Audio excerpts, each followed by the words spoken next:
Straight from the airport, ika nga mainit-init pang update on the earlier visit of the House leadership to Pagasa Island. Of course, this was led by no less than the Speaker of the House of Representatives, Honorable Ferdinand Martin Romualdez.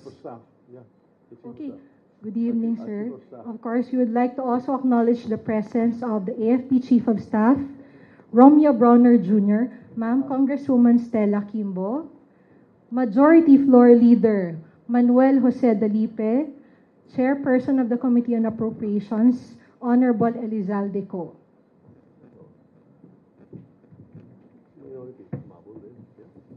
Okay, let us hear a few words from our House Speaker, Honorable Ferdinand Martin Romualdez. Well, thank you so much for coming. And in brief, we're apologizing for the delay. We did pass by Puerto Princesa to pay our respects to the family of the late Mayor Hagedorn, who passed away just the other day, Congressman, no?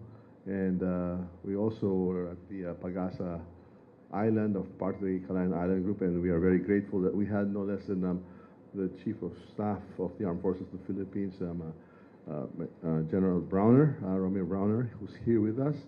And accompanying me to the Calayan Island Group was our majority leader here, Manix Delipe, our Chairman of Appropriations, ako Bicol Party List Congressman Zaldico, and of course our minority leader, Nonoy Libanan. And I'm here now.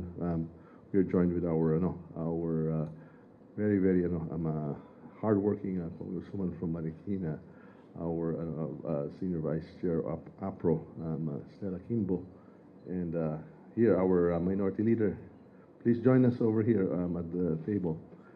So we've visited the Pagasa Island for the very first time. I think ABS-CBN and ABC should have a scoop because you had correspondence already on the ground when we arrived. So there was some media presence there.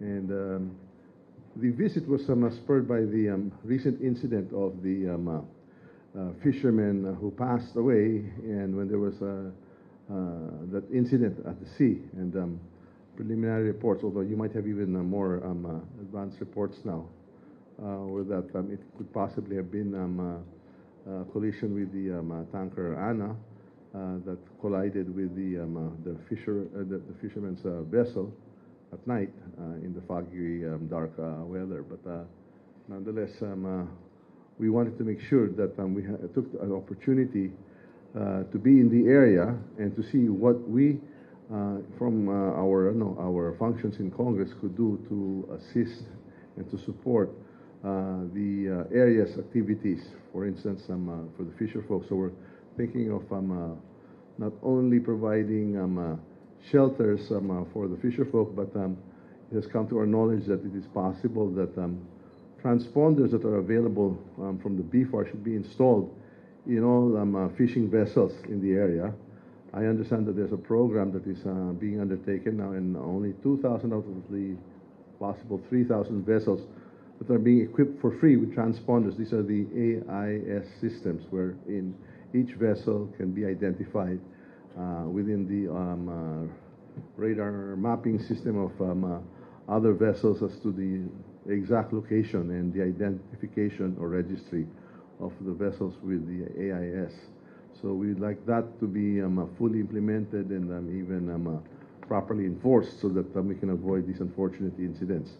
We also wanted to make sure that our budgeting process will now allow for the better utilization and actually for the proper funding of the ongoing projects in the area, particularly at Pagasa Island.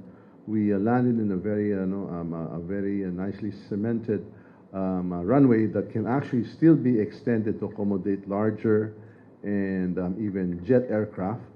There's sufficient areas for an extension of up to 500 meters and to widen the opposite area where we could have not only a naval, marina, docking area, but also that would serve as a sanctuary for vessels, not just naval, but civilian vessels or fishing vessels in the area during a storm, that can also serve as a storm shelter during inclement weather.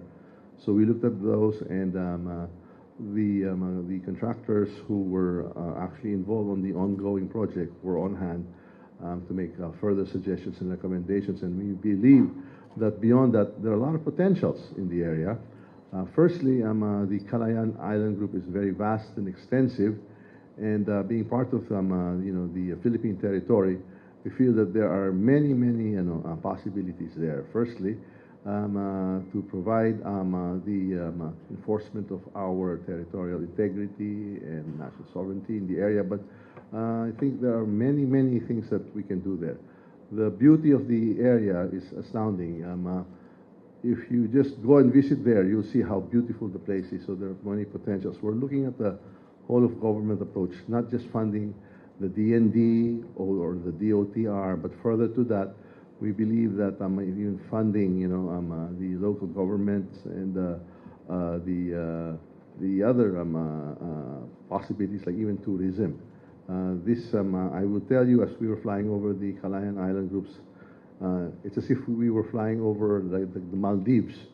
Napakaganda talaga ang lugar, and the potentialities even for tourism, I think, are there. So we would like to make sure that we explore all possibilities, for the Calayan Island Group and the other similar areas that are part of the Philippine territory.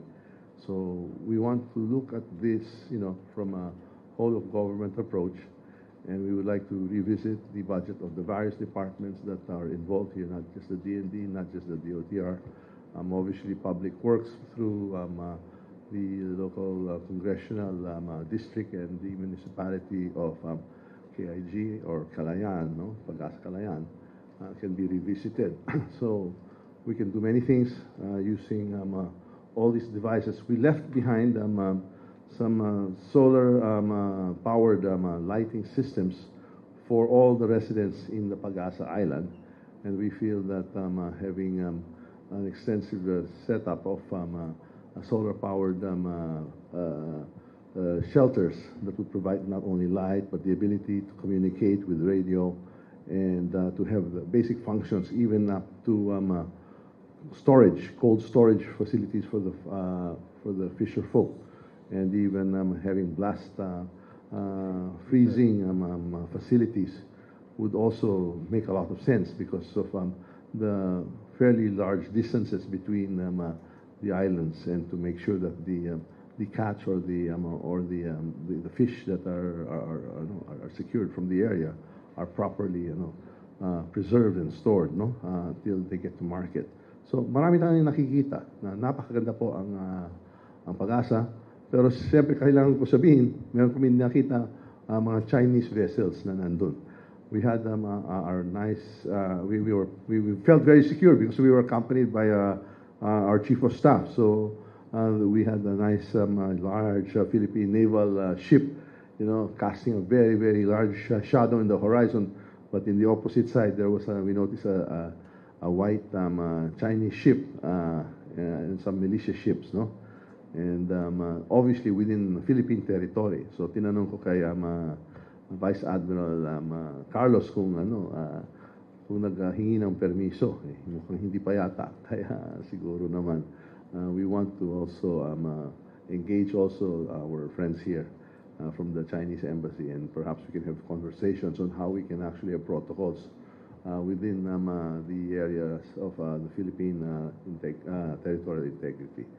That in brief is what we did today. And as I said earlier, we had to visit our the family for our the late Congressman Hagedorn of Puerto Princesa City. So we're here, and we'll be more than happy to answer or hear any of your thoughts about this visit. But it is definitely worth a visit.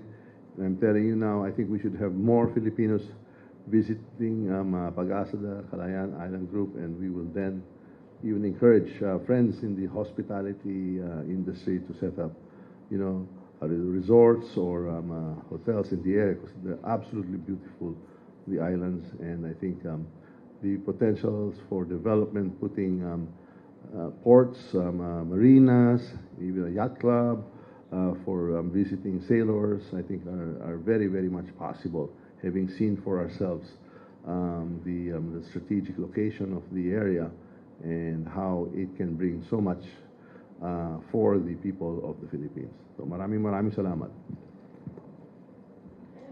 Thank you very much, Mr. Speaker. At this point, we can now entertain some questions, starting with Mr. Billy Begas from Abante. Mr. Speaker, tatanong ko lang po kasi meron po kayong magkakaroon po ba ng realignment para mapondohan yung mga infrastructure na kailangan sa Pagasa?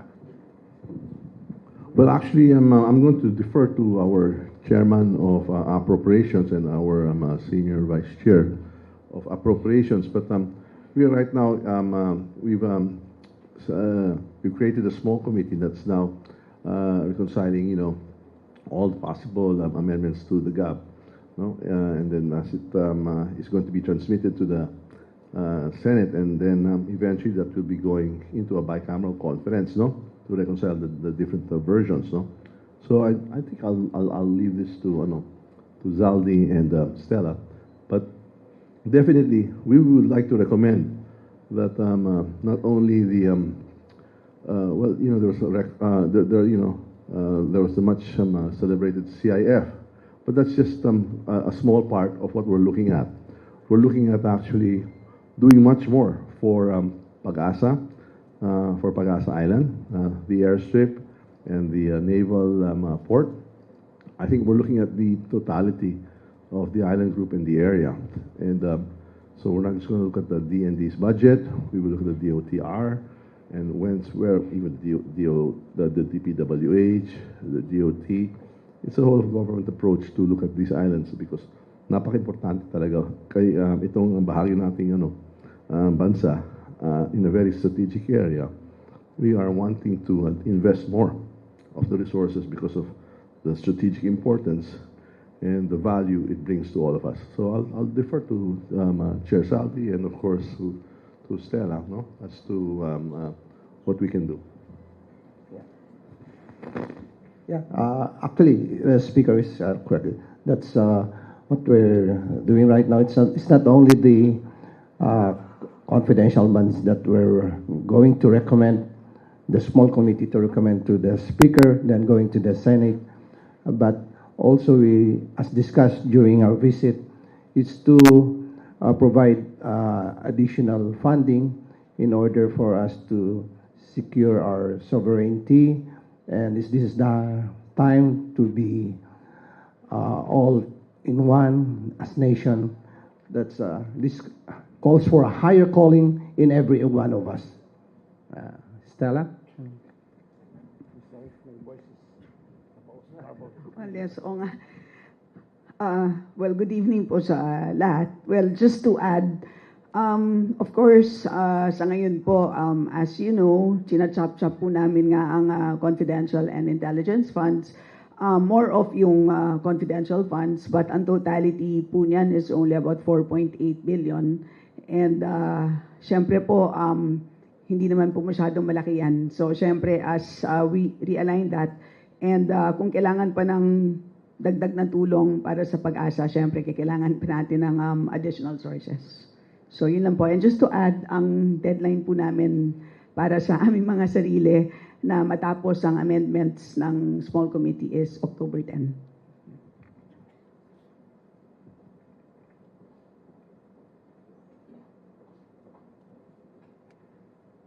We have another question from Mr. Red Mendoza of the Manila Times.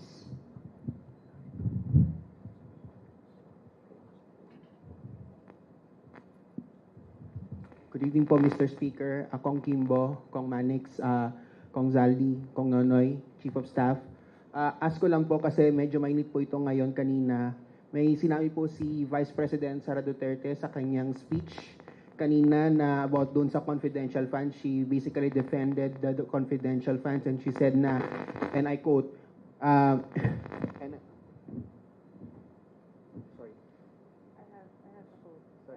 we must remain vigilant and steadfast in our commitment to safeguarding our people and our nation.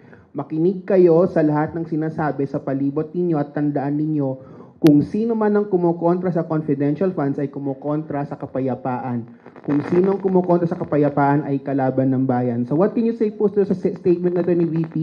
And how do you surmise itong issues na ito from her supporters na parang mas quote-unquote, kinakampihan niyo daw po ang mga quote-unquote kalaban ng pamahalaan rather than the Vice President itself?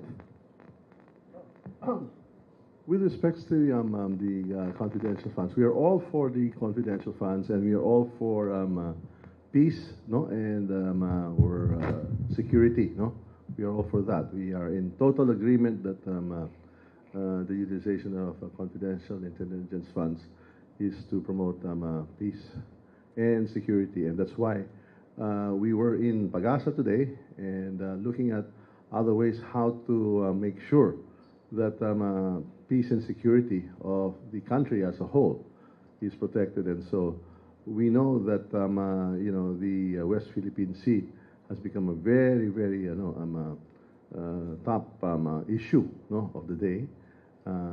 Incidents and incursions into our area, incidents with our fisher folk, and we would like to make sure that the confidential and intelligence funds are most properly utilized, no, and by agencies and departments that are best suited, particularly in these aspects of deploying the proper resources and personnel for the promotion of peace and security. So we feel, no, that we have to look at the West Philippine Sea, and we have to provide more resources in these areas through the proper agencies and departments, as we have earlier mentioned.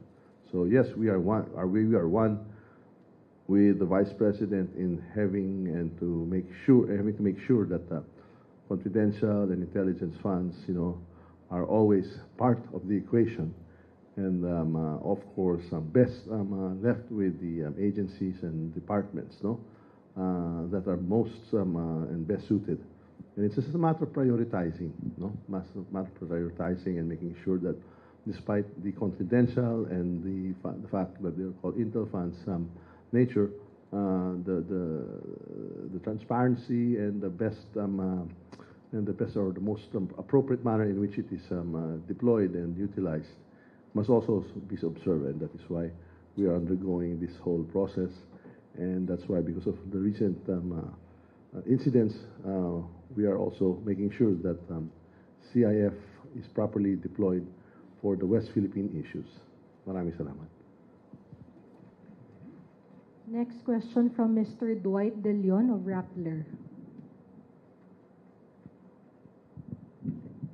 Hello po, good evening. I'd like to ask two questions. First, some political analysts read the removal of confidential funds from the OVP and DEP as some sort of strategic chess play from you, Speaker, especially after the tensions that you and the Vice President endured earlier this year. They even wonder if the move is sort of related to how the 2028 elections would shape up. How do you react to that, Speaker? I think people are reading too much into it. No, I think it's very, very straightforward and simple. No, so the CIF had the topic. It all came up. No, and there were a lot of discussions and debates in the House. No, and in fact, even in the Senate. So, borrowing the words of the Vice President, that even she says that she could live without it, and she would leave it to the sound discretion of the Congress for its proper disposition. Under the circumstances, we felt that it would best be realigned to the agencies and to the departments and into the areas where we have just mentioned that are a priority. Yes, thank you. So I think on your earlier, I think there's a bit too much speculation, and I think people are reading too much into that. It's nothing other than the fact that that's what we've seen, and as a natural progression of the budget hearings, the budget briefings, and the plenary discussions, just a natural progression, and we felt that it was the right thing to do, and even the Vice President said that if need be, she could live without it, and that it would be left to the sound discretion of the Congress, and it apparently is the right decision, because even now the Senate is following suit. And now we're even reviewing that perhaps the CIF of other civilian agencies have to be reviewed and should be properly scrutinized and to see how they can be better deployed to the proper agencies, to like the departments like the DND or agencies like the NSA, the NICA, or to agencies or like the Coast Guard when it comes to matters of the West Philippine Sea. Okay. Thank you, Dwight. Okay, but sir, this is a rare press Sure. conference, so I'd like to ask na rin on a different topic. For a couple of months now, people online are talking about the Bloomberg report that said you were allegedly bribed to call Supreme Court justices to have the Okada board reinstated. And we've been trying to reach you for a comment since then, and I'm hoping you would seize this opportunity to shed light on the allegations. Is there ever a bribery scheme, and were you ever involved in it? Well, you know, we've reached this point in our career, and we've known when to dignify questions, queries, or allegations. And when it comes to fake news, we just don't dignify it, and we don't give it any credence. So there's no truth to it, and we just leave it at that. And we just try to focus on the issues that have credibility and truth behind it. Sir, but were you ever contacted to appear in the case in the US? No. That's why I'm really very puzzled why this is even coming up. Sir, and you're also denying na on July 27, 2022, based on that report, Okada Manila officials allegedly brought some quote-unquote heavy luggage with, quote, an item to Romualdez. I'd just like to get your reaction to that. Again, nothing of that sort ever occurred. That's why It didn't occur. Never. Okay, sir. Thank you. Thank you. Thank you for answering. Thank you. Next question from Ms. Can I Mela add? Lesmoras. Sorry. Yes, Can I ma'am. just add to the first question? So, papaliwanag ko lang. Ang ginagawa namin ngayon sa small committee is nire-rationalize namin ang CIF. In other words, sinusubukan namin to the best of our ability na itama ang pag-grant ng CIFs. Kasi as you know, nakukuha lang po namin through the NEP. No? So, doon sa NEP, ang DBM kasi ang nag-allocate ng mga CIF sa mga ahensya. So at this point in time, ang ginagawa po namin is tinatama po namin ang pag-allocate ng mga CIFs sa mga ahensya. So how do we do that? So tinitignan po namin kung alin-alin sa mga civilian agencies ang mga nangangailangan ng CIFs para ma-perform nila ang mga mandato nila. And at the same time, tinatapyasan or tatanggalan ang mga ahensya na sa tingin namin ay hindi naman talaga nila kailangan ng CIFs sa pag-perform ng mga mandato nila. And at the same time, idadagdag naman namin yung mga naitapyas doon sa mga ahensya na sa tingin namin ay kulang naman para sa pag-perform ng mga very important mandates tulad ng pagprotekta ng West Philippine Sea. So yun ngayon ang sitwasyon ngayon sa small committee. So katulad na sinasabi ni Speaker, in other words, hindi po tayo namimili. No? Meaning to say, we apply general principles dito po sa pag-rationalize ng CIF.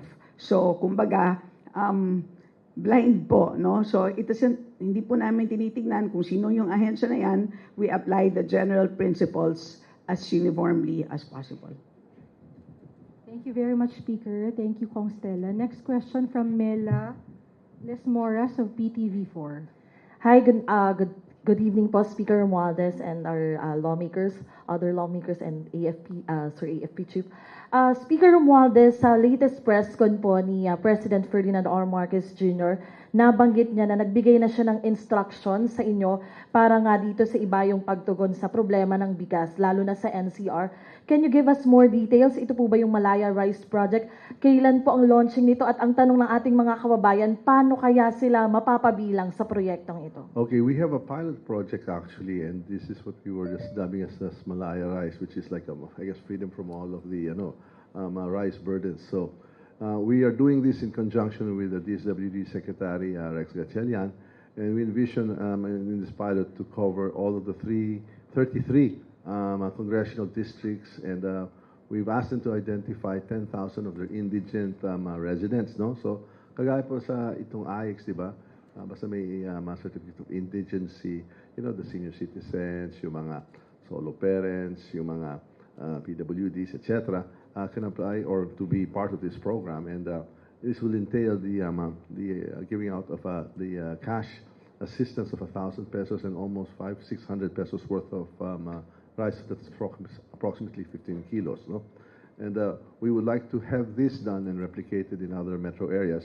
And this will hopefully help alleviate the burden on the people, and especially in the non-rice producing areas, for instance, the NCR and the metro areas.